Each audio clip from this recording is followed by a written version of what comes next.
नमस्कार किसान भाइयों। टेक्निकल एग्रीकल्चर चैनल पर आपका एक बार फिर से बहुत बहुत स्वागत है। आज का यह वीडियो केवल एक वीडियो नहीं है, बल्कि यह खेती का एक पूरा कोर्स है। आज हम उस विषय पर गहराई से बात करने जा रहे हैं जो आपकी खेती की लागत और मुनाफे के बीच की सबसे बड़ी दीवार है। आज हम बात करेंगे कीट विज्ञान यानी एंटोमोलॉजी के बारे में। अक्सर देखा गया है कि जब खेत में कोई समस्या आती है तो किसान भाई परेशान होकर सीधे दुकान पर जाते हैं। वे कहते हैं पत्ते मुड़ रहे हैं या सुंडी लग गई है। दुकानदार अपनी समझ से या फिर ज्यादा मुनाफा कमाने के चक्कर में आपको कई तरह की दवाइयां दे देता है। कई बार दवा काम करती है और कई बार पैसा बर्बाद हो जाता है। ऐसा क्यों होता है?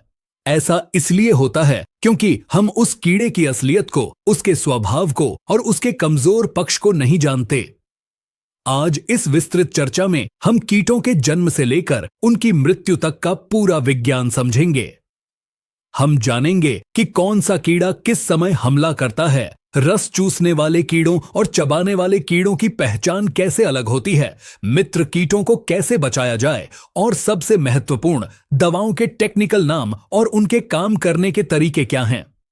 अगर आप अगले कुछ मिनट इस जानकारी को ध्यान से सुनते हैं तो मैं आपको विश्वास दिलाता हूं कि भविष्य में आप अपनी फसल के खुद डॉक्टर बन जाएंगे। तो चलिए खेती को एक विज्ञान और मुनाफे का बिजनेस बनाने के लिए शुरू करते हैं। सबसे पहले हमें यह समझना होगा कि आखिर यह कीट है क्या। इस धरती पर इंसानों से करोड़ों साल पहले से कीड़े मौजूद हैं। इनकी सफलता का राज क्या है? किसान भाइयों, विज्ञान के अनुसार किसी भी जीव को कीट या इंसेक्ट की श्रेणी में तभी रखा जाता है जब उसके शरीर की एक खास बनावट हो।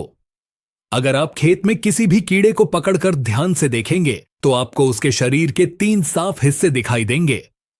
पहला हिस्सा है उसका सिर।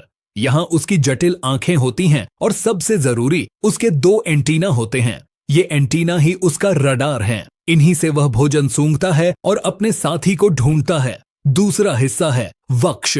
यह बीच का हिस्सा है। याद रखिए, कीटों की हमेशा 3 जोड़ी यानी कुल 6 टांगें होती हैं जो इसी वक्ष से जुड़ी होती हैं। अगर किसी जीव की 8 टांगें हैं, जैसे कि मकड़ी या लाल माइट्स, तो वह कीट नहीं है। यह अंतर जानना इसलिए जरूरी है क्योंकि मकड़ी को मारने वाली दवा और कीड़े को मारने वाली दवा अलग अलग होती हैं। तीसरा हिस्सा है उदर यानी उसका पेट। यहां उसका पाचन तंत्र और प्रजनन अंग होते हैं। कीटों की सफलता का एक और राज है उनका बाहरी कंकाल। हमारे शरीर में हड्डियां मांस के अंदर होती हैं, लेकिन कीड़ों की हड्डियां यानी उनका कवच उनके शरीर के बाहर होता है, जिसे एक्सोस्केलेटन कहते हैं। यह कवच उन्हें दवाओं के असर से और मौसम की मार से बचाता है। इसीलिए कई बार हल्की दवाइयां इस कवच को भेद नहीं पाती और कीड़ा नहीं मरता। अब हम आते हैं सबसे महत्वपूर्ण हिस्से पर। कीड़ों को मारने का सही समय क्या है? यह जानने के लिए आपको उनका जीवन चक्र समझना होगा। खेती में नुकसान पहुंचाने वाले कीड़े मुख्य रूप से 2 तरीकों से अपना जीवन पूरा करते हैं। पहला तरीका है पूर्ण रूपांतरण। ज्यादातर इल्लियां, सुंडियां, बीटल और मक्खियां इसी श्रेणी में आती हैं। इनका जीवन 4 चरणों में चलता है। पहला चरण है अंडा। मादा कीट पत्तों के नीचे या तने पर अंडे देती है। दूसरा चरण है लार्वा या इल्ली। अंडे से निकलने के बाद जो अवस्था आती है उसे लार्वा कहते हैं। किसान भाइयों, यह अवस्था फसल के लिए सबसे ज्यादा खतरनाक होती है। लार्वा का सिर्फ एक ही काम होता है, खाना, खाना और बस खाना। यह अपनी पूरी जिंदगी का 90% खाना इसी अवस्था में खाता है। अगर आपने इस समय कंट्रोल कर लिया तो फसल बच जाएगी। तीसरा चरण है प्यूपा या कोकून। खूब खाने के बाद इल्ली सुस्त हो जाती है और अपने चारों तरफ एक खोल बना लेती है, जिसे प्यूपा कहते हैं। यह अक्सर जमीन के अंदर या पत्तों के बीच छिपा होता है। इस अवस्था में यह न कुछ खाता है और न ही चलता है। इस पर किसी भी दवा का असर नहीं होता। चौथा चरण है वयस्क। प्यूपा से एक वयस्क पतंगा या तितली बाहर निकलती है। वयस्क का मुख्य काम फसल खाना नहीं, बल्कि अंडे देकर अपनी वंश वृद्धि करना होता है। जीवन चक्र का दूसरा तरीका है अपूर्ण रूपांतरण। रस चूसने वाले कीट जैसे तेला, छेपा, थ्रिप्स और टिड्डे इसी श्रेणी में आती हैं। इसमें 3 ही चरण होते हैं। पहला अंडा, दूसरा निम्फ यानी शिशु और तीसरा वयस्क। इसमें खतरनाक बात यह है कि निम्फ और वयस्क दोनों ही फसल को नुकसान पहुंचाते हैं। अंडे से जो बच्चा निकलता है वह बिल्कुल अपने माता पिता जैसा दिखता है, बस आकार में छोटा होता है और उसके पंख नहीं होते। ये पैदा होते ही रस चूसना शुरू कर देते हैं। इनका जीवन चक्र बहुत छोटा होता है, कभी कभी 15 से 20 दिन का। इसीलिए अगर आप एक स्प्रे में 4 से 5 दिन की देरी कर दें तो इनकी संख्या 2 गुनी नहीं बल्कि 10 गुनी हो जाती है। एक डॉक्टर मरीज के लक्षण देखकर बीमारी बताता है, वैसे ही एक किसान को पौधे के लक्षण देखकर कीड़े की पहचान करनी आनी चाहिए। कीड़ों के मुंह 2 प्रकार के होते हैं और उसी आधार पर हम दवा का चुनाव करते हैं। पहले हैं चबाने और काटने वाले कीट। इनके जबड़े आरी की तरह तेज होते हैं। अगर आपको पत्तियों में छेद दिखें, पत्तियां कटी फटी हों, तने के अंदर बुरादा दिखे या फल में छेद हो तो यह काम चबाने वाले कीड़ों का है, जैसे तना छेदक, पत्ता लपेटक, सभी प्रकार की सुंडियां और टिड्डे। इनके लिए ऐसी दवा चाहिए जो या तो इनके शरीर पर लगते ही असर करे या जिसे ये पत्ते के साथ खा लें तो पेट में जाकर जहर बन जाए। दूसरे हैं रस चूसने वाले कीट। ये खेती के साइलेंट किलर हैं। इनके मुंह में एक सुई जैसा अंग होता है जिसे स्टाइलेट कहते हैं। ये इसे पौधे की कोशिकाओं में गड़ाकर रस पी जाते हैं। इसके लक्षण हैं पौधे का पीला पड़ना, पत्तियों का ऊपर या नीचे की ओर मुड़ना, पौधों का विकास रुक जाना और पत्तियों पर चिपचिपा पदार्थ दिखना। जब ये रस चूसते हैं तो मीठा चिपचिपा मल त्यागते हैं जिस पर बाद में काली फंगस लग जाती है और पत्ता काला पड़ जाता है। इनके लिए ऊपर से छिड़कने वाली दवा कम काम करती है। इनके लिए सिस्टेमिक दवा चाहिए, यानी ऐसी दवा जिसे पौधा सोख ले और पूरे पौधे का रस जहरीला हो जाए। जब कीड़ा रस चूसेगा तो वह अपने आप मर जाएगा।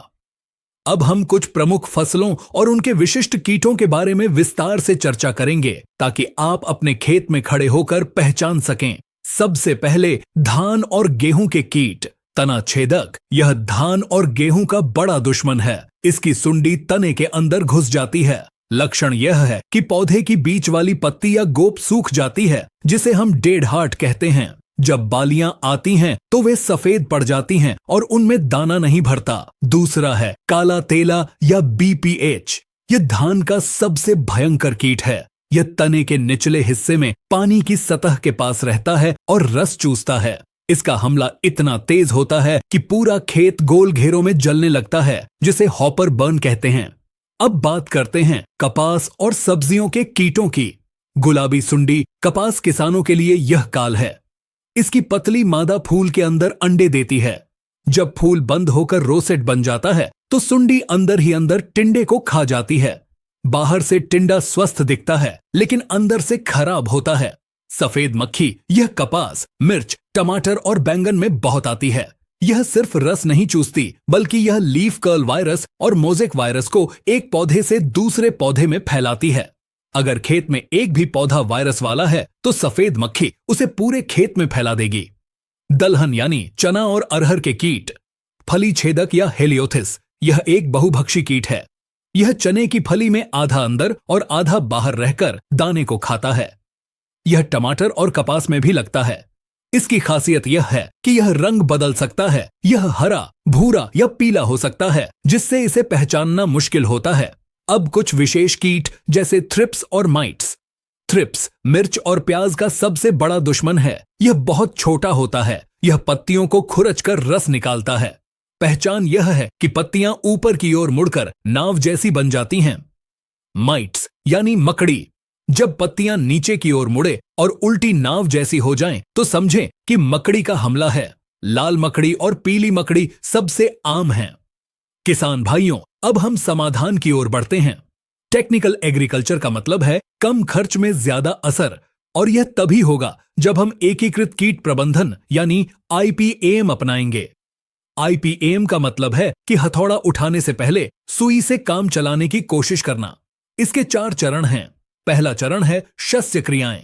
यह बिना पैसे का इलाज है। गर्मियों में खेत की गहरी जुताई करें। इससे जमीन में छिपे प्यूपा और सुंडियां ऊपर आ जाती हैं, जिन्हें पक्षी खा लेते हैं या वे धूप से मर जाते हैं। फसल चक्र अपनाएं, यानी एक ही खेत में बार बार एक ही परिवार की फसल न लगाएं। जैसे टमाटर के बाद बैंगन या मिर्च न लगाएं, क्योंकि इनके कीड़े एक जैसे होते हैं। बीच में मक्का या ज्वार लगा दें। आप अपने खेत के चारों तरफ गेंदे के फूल भी लगा सकते हैं। इल्लियां मुख्य फसल को छोड़कर गेंदे की तरफ आकर्षित होती हैं। दूसरा चरण है यांत्रिक नियंत्रण। ज्यादातर हानिकारक कीड़ों के पतंगे रात में रोशनी की तरफ भागते हैं। खेत में शाम को 7 से 9 बजे के बीच एक बल्ब जलाएं और उसके नीचे पानी का टब रख दें। हजारों पतंगे उसमें गिरकर मर जाएंगे। इससे सुंडियों की अगली पीढ़ी पैदा ही नहीं होगी। इसके अलावा फेरोमोन ट्रैप का इस्तेमाल करें। यह सुंडियों के लिए एक जादुई ट्रैप है। इसमें मादा कीट की गंध होती है। नर पतंगा मिलन की चाह में इसमें फंस जाता है। जब नर ही नहीं बचेंगे तो मादा अंडे नहीं दे पाएगी। हर 2 से 3 महीने में इसका ल्यूर यानी कैप्सूल बदलते रहें। इसके साथ ही पीले और नीले चिपचिपे कार्ड लगाएं। प्रति एकड़ 20 पीले और 10 नीले ट्रैप लगाएं। सफेद मक्खी पीले रंग पर और थ्रिप्स नीले रंग पर चिपक जाते हैं। तीसरा चरण है जैविक नियंत्रण। प्रकृति ने हर कीड़े का एक दुश्मन बनाया है। लेडीबग बीटल, क्राइसोप्रला और ट्राइकोग्रामा, ये हमारे खेत के सिपाही हैं। लेडीबग एक दिन में 50 से ज्यादा एफिड्स खा जाती है। रासायनिक जहर से पहले जैविक दवाओं का प्रयोग करें, जैसे नीम का तेल। 1500 ppm या 10,000 ppm का नीम तेल बहुत कारगर है। यह कीड़े को मारता नहीं है, बल्कि उसका हार्मोन बिगाड़ देता है, जिससे वह खाना भूल जाता है और अंडे नहीं दे पाता। इसके अलावा बीटी और बवेरिया बेसियाना जैसी मित्र फफूंद का इस्तेमाल करें। चौथा और अंतिम चरण है रासायनिक नियंत्रण। जब बाकी तरीके फेल हो जाएं और नुकसान आर्थिक सीमा से ऊपर चला जाए, तब हमें रसायनों का उपयोग करना चाहिए। लेकिन यहां एक टेक्निकल किसान को केमिकल ग्रुप और उनके काम करने के तरीके पता होने चाहिए। आइए प्रमुख कीटनाशक समूहों को विस्तार से समझते हैं। पहला ग्रुप है ऑर्गेनोफॉस्फेट्स। ये पुरानी दवाएं हैं, जैसे क्लोरपाइरिफॉस, प्रोफेनोफॉस और क्विनालफॉस। पहला ग्रुप है ऑर्गेनोफॉस्फेट्स। ये पुरानी दवाएं हैं, जैसे क्लोरपाइरिफॉस, प्रोफेनोफॉस और क्विनालफॉस। ये कीड़े के नर्वस सिस्टम यानी तंत्रिका तंत्र को जाम कर देती हैं। इसमें तेज गंध होती है जो गैस का काम भी करती है। यह चबाने वाले कीड़े के लिए अच्छी है। दूसरा ग्रुप है सिंथेटिक पाइरेथ्रॉइड्स। जिन दवाओं के अंत में थ्रिन आता है, जैसे साइपरमेथ्रिन, डेल्टामेथ्रिन, लैमिडासाइहलोथ्रिन। इनका नॉकडाउन असर होता है, यानी स्प्रे लगते ही कीड़ा तुरंत गिर जाता है। लेकिन इनका ज्यादा इस्तेमाल न करें, क्योंकि ये गर्मी पैदा करते हैं, जिससे बाद में सफेद मक्खी या माइट्स का हमला बढ़ सकता है। Second insecticide group synthetic pyrethroids. Synthetic pyrethroid group में प्रमुख दवाएं हैं साइपरमेथ्रिन और डेल्टामेथ्रिन। तीसरा ग्रुप है नियोनिकोटिनॉइड्स। ये रस चूसक कीटों के लिए ब्रह्मास्त्र हैं, जैसे इमिडाक्लोप्रिड, थियामेथॉक्सम, एसिटामिप्रिड और डिनोटिफुरान। ये पूर्णतः सिस्टेमिक हैं। जड़ में डालो तो ऊपर तक और पत्ते पर डालो तो जड़ तक असर करती हैं। ये मित्र कीटों के लिए सुरक्षित मानी जाती हैं। जड़ में डालो तो ऊपर तक और पत्ते पे डालो तो जड़ तक असर करती हैं। चौथा ग्रुप है एवरमेक्टिन्स और स्पिनोसिन्स। ये नई तकनीक की दवाएं हैं, जैसे इमामेक्टिन बेंजोएट जो सेवियां जैसी सुंडी के लिए है, एबामेक्टिन जो मकड़ी के लिए है, और स्पिनोसेड। इनकी खासियत है कि ये ट्रांसलैमिनार होती हैं, यानी अगर दवा पत्ते के ऊपर गिरी है तो यह पत्ते को पार करके नीचे छिपी सुंडी को भी मार देगी। पांचवां ग्रुप है डायमाइड्स। यह आज के समय की सबसे आधुनिक और थोड़ी महंगी श्रेणी है, जैसे क्लोरेंट्रानिलिप्रोल यानी कोराजन और फ्लूबेंडियामाइड। इनका असर लंबा रहता है, करीब 20 से 25 दिन तक। ये इल्ली की मांसपेशियों को लकवाग्रस्त कर देती हैं। सुंडी स्प्रे के 1 घंटे बाद खाना बंद कर देती है और 2 से 3 दिन में मर जाती है। दवा कितनी भी अच्छी हो, अगर स्प्रे करने का तरीका गलत है तो रिजल्ट 0 मिलेगा। तो इन बातों का ध्यान रखें। सबसे पहले पानी का पीएच मान। यह बहुत गुप्त जानकारी है। ज्यादातर कीटनाशक हल्के अम्लीय पानी में अच्छा काम करते हैं, जिसका पीएच 6 से 6.5 के बीच हो। अगर आपके बोरवेल के पानी का पीएच 8 या 9 है तो दवा फट सकती है। इसके लिए स्प्रे टैंक में थोड़ा पीएच बैलेंसर या सिट्रिक एसिड मिलाएं। दूसरा, नोजल का चुनाव। कीटनाशक के लिए हमेशा हॉलो कोन नोजल का इस्तेमाल करें। यह पानी को बारीक धुंध बनाता है जो पत्तों के नीचे तक पहुंचता है। खरपतवार नाशक वाला कट नोजल कभी इस्तेमाल न करें। तीसरा, सिलिकॉन स्प्रेडर। पत्तों पर मोम की परत होती है, खासकर प्याज और अरबी में। दवा फिसल कर गिर जाती है। अच्छी क्वालिटी का सिलिकॉन स्प्रेडर मिलाने से दवा पत्ते पर फैलती है और चिपकती है। यह दवा की ताकत को 20 से 30% बढ़ा देता है। इसके लिए पानी की मात्रा का भी ध्यान रखें। 1 एकड़ में कम से कम 150 से 200 लीटर पानी का इस्तेमाल होना चाहिए। चौथा, रेजिस्टेंस मैनेजमेंट। यह सबसे जरूरी है। एक ही साल्ट को बार बार न छिड़कें। अगर आपने पहली बार इमिडा का प्रयोग किया है तो अगली बार एसिटामिप्रिड लें। अगर बार बार एक ही दवा डालेंगे तो कीड़ा उसे पचाना सीख जाएगा और दवा बेअसर हो जाएगी। तो किसान भाइयों, यह थी कीट विज्ञान की विस्तृत जानकारी। निष्कर्ष के तौर पर मैं आपको 3 मूल मंत्र देना चाहता हूं। पहला, निगरानी। हर दूसरे दिन अपने खेत का चक्कर जरूर लगाएं। सुबह सुबह निरीक्षण करें।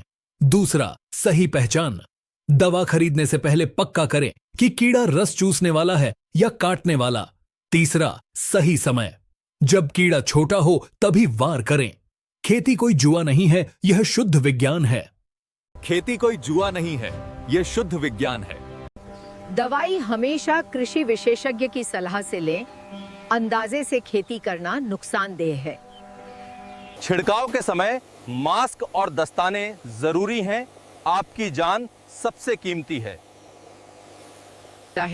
लेकिन इनका ज्यादा इस्तेमाल न करें क्योंकि ये गर्मी पैदा करते हैं। अगर आप इन तकनीकों को अपनाते हैं तो न केवल आपका खर्चा आधा हो जाएगा बल्कि आपकी पैदावार और गुणवत्ता भी बढ़ेगी। प्रकृति के साथ मिलकर चलें, मित्र कीटों को बचाएं और जरूरत पड़ने पर ही रासायनिक हथियारों का प्रयोग करें। हमें पूरी उम्मीद है कि टेक्निकल एग्रीकल्चर की यह मास्टर क्लास आपके लिए ज्ञान का एक नया दरवाजा खोलेगी। अगर आपको लगता है कि किसी विशिष्ट फसल या किसी खास कीड़े पर और भी गहराई से वीडियो बनना चाहिए तो कमेंट बॉक्स में हमें जरूर बताएं। इस प्रकार की जानकारी हम फेसबुक और इंस्टाग्राम पर भी अपलोड करते हैं, वहां भी हमें फॉलो कर लीजिए, लिंक नीचे है। इस प्रकार की जानकारी हम फेसबुक और इंस्टाग्राम पर भी साझा करते हैं, वहां भी हमें जरूर फॉलो करें, लिंक नीचे दिया गया है। इस वीडियो को अपने साथी किसानों, व्हाट्सएप ग्रुप्स और फेसबुक पर जरूर शेयर करें ताकि हर किसान जागरूक बन सके। चैनल को सब्सक्राइब करना और बेल आइकन दबाना न भूलें। स्वस्थ रहें, समृद्ध बनें। जय जवान, जय किसान।